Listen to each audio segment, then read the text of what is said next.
اعوذ باللہ من الشیطان الرجیم، بسم اللہ الرحمن الرحیم۔ ایک جگہ انہوں نے سیدنا علی رضی اللہ تعالیٰ عنہ کے بارے میں یہ بھی بیان کر دیا کہ ان سے بھی غلطی ہوئی ہے۔ یہ کیوں ایسا کہا انہوں نے؟ آئیے میں اس کے بارے میں یہی موقف ہے ہمارا کہ اس کو ذرا تھوڑا وسیع کانٹیکس میں دیکھیں تو یہ خوارج کے ساتھ بھی نرم ہے۔ اب حضرت علی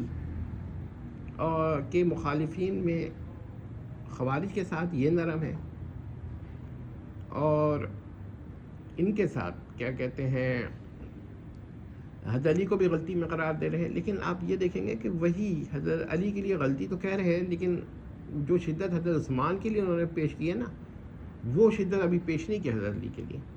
کیونکہ ان کو پہلے ہی پتہ چل گیا کہ حضرت علی کے شان میں اگر وہ کہتے ہیں کہ انہوں نے ویسی غلطی کی تو حضرت عثمان نے کی ہے، تو جو ایک ان کو وار آن ٹو فرنٹس کھل جائے گا، اور یہ وار آن ٹو فرنٹس نہیں کھلنا چاہ رہے بلکہ وار آن سنگل فرنٹ پہ ہی رکھنا چاہ رہے۔ لیکن دیکھیے لوگ اب سمجھ گئے جہلمی صاحب کو، آدمی غلط عقیدے کا ہو مگر کم از کم معیار تو ایک رکھے تاکہ بات سمجھ میں آئے۔ اس کے تو ان محترم کے تو متعدد معیارات ہیں، یعنی ملٹیپل اسٹینڈرڈز ہیں، ڈبل اسٹینڈرڈ بھی نہیں ہے، کسی کے لیے کچھ، کسی کے لیے کچھ، کسی کے لیے کچھ۔ اور جہلمی صاحب کو اس پہ فخر بھی ہے۔ یہاں پر میں ایک بات آپ کو اور بتا دوں، ہو سکتا ہے کہ یہ بات آپ لوگوں کو سمجھ میں نہ آئی ہو کہ جہلمی صاحب کا اندر یہ جو آیا ہے یعنی ملٹیپل اسٹینڈرڈ، یہ اسحاق جہلوی سے آیا ہے، لیکن اسحاق جہلوی اس حد تک نہیں گئے تھے۔ اگر آپ اسحاق جہلوی کو سمجھتے ہیں نا تو ان کا مسئلہ یہ تھا کہ وہ اس حد تک نہیں گئے تھے جس حد تک جیل میں چلے گئے۔ ظاہر بات ہے اسحاق جہلوی نے اگر اے کہا تو یہ زیڈ پر پہنچ گیا، لیکن راستہ انہی نے دکھایا۔ یہ وہی والی بات ہے کہ ایک آدمی کسی کو غار تک لے جاتا ہے، غار کے دروازے پہ کھڑا کر دیتا ہے اور خود کہتا ہے میں باہر ہوں اور تم اندر جاؤ، تو ظاہر ہے وہ بہت دور چلا جائے گا۔ اس کے علاوہ میں یاری صاحب کے بارے میں بتاتا ہوں کہ ایک ہی اسٹیئر کیس ایک ہی ہے، پہلا اسٹیپ یا دوسرا اسٹیپ جو ہے جہلمی صاحب ہے، پہلا اسٹیپ جو ہے جھالوی صاحب تھے، دوسرا اسٹیپ جہلمی صاحب ہے، اور جو آخری اسٹیپ ہے وہ یاری ہے۔ یہ اسٹیئر کیس کی وجہ سے آپ یہ کہہ سکتے ہیں کہ دو الگ الگ اسٹیپس ہیں، ان میں فاصلہ ہے مگر یہ ایک ہی اسٹیئر کیس۔ تو اگر آپ کو یہ بات سمجھ میں آ رہی ہے نا تو پھر آپ کو یہ بھی سمجھ میں آ چکا ہوگا کہ جہلمی صاحب اور یاری صاحب میں ایک ہی ٹینڈنسی ہے، یعنی وہ تو کھل کر حضرت ابوبکر حضرت عمر کا ایمان کا انکار کر کے ان کو کافر قرار دینا چاہ رہے ہیں، اور یہ جہلمی صاحب حضرت معاویہ پہ ہی لگے ہوئے ہیں اور اس طریقے سے نہیں کر رہے ہیں۔ لیکن یہ ٹینڈنسی وہی ہے، جب انسان دو چار اسٹیپ آ جائے گا تو جہلمی صاحب کو چھوڑ کر یاری صاحب کی طرف نکل جائے گا۔ اور قرآن کے اوپر جس طرح جہلمی صاحب نے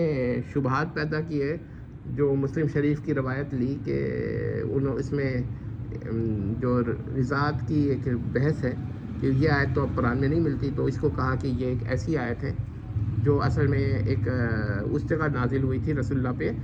جو قرآن سے باہر تھا، مگر تفسیر تھی۔ بھائی تفسیر تھی یا نہیں تھی، غیر قرآن تھا، غیر مطلوب تھی، وہ قرآن کے اندر داخل نہیں ہو سکتی اور صحابہ اس کو نہیں کر سکتے، نہ رسول اللہ کی حیات میں نہ رسول اللہ کے باہر، ان کے حیات کے بعد، یعنی یہ قرآن کے باہر ہی رہے گی وہ۔ تو کوئی صحابی نے اگر اس کو قرآن کے اندر پڑھا ہے تو اس کا مطلب یہ ہوا کہ اس وقت وہ منسوخ جو ہے آیت نہیں ہوئی تھی، تو یہ منسوخ نہیں لے رہے بلکہ غیر قرآن لے رہے ہیں، مگر قرآن میں کہہ رہے ہیں کہ صحابہ نے داخل کر دیے تھے۔ اب یہ بتائیے جب آپ نے ایک روایت کی یہ توجیہ کر ڈالی تو اب میں ان کے ڈسائپل سے پوچھتا ہوں کہ کیا جہلمی صاحب کسی بھی ریزن سے کریں، یہ توجیہ تو چل ہی نہیں سکتی، لیکن یہ کفر ہے، یہ توجیہ تو سراسر کفر ہے، لیکن اس کے باوجود جہلمی صاحب نے اس کو کتنے دلیل سے پیش کرنے کی کوشش کی ہے،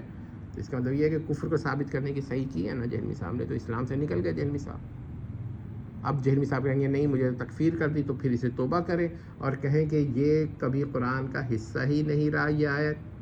اور نہ قرآن میں کبھی پڑھا گیا، یا تو یہ کہیں پھر روایت کو مسلم کی روایت کر دے کہ نہیں قرآن میں تو پڑھا ہی نہیں گیا، یا پھر یہ کہیں قرآن میں یہ صحابہ پڑھتے تھے تو پھر قرآن یہ منسوخ نہیں تھی اس وقت، بعد میں منسوخ ہوئی، ان کے پاس کوئی آپشن نہیں بچتا۔ تو اس کا مطلب ہے کہ یہ جو ظاہر پرستی بظاہر وہ دکھا رہے ہیں وہ صرف یہ دکھا رہے ہیں کہ وہ ایک مسلمان ہے، حالانکہ ان کا عقیدہ یہ ہے کہ قرآن کے اندر کم از کم ایک آیت صحابہ پڑھتے تھے جو کہ قرآن کا حصہ ہی نہیں تھی، وہ ایک تفسیر تھی جس کو قرآن میں داخل کر دیا رسول اللہ کے عہد میں، یعنی حیات الرسول میں داخل کر دیا، رسول اللہ کے وصال سے قبل داخل کر دیا. رسول اللہ نہ تو وحی نے روکا، نہ وحی آئی، نہ کسی اور کو پتہ چلا. یہ توجیہ کریں گے ہی نہیں، یہ تعویل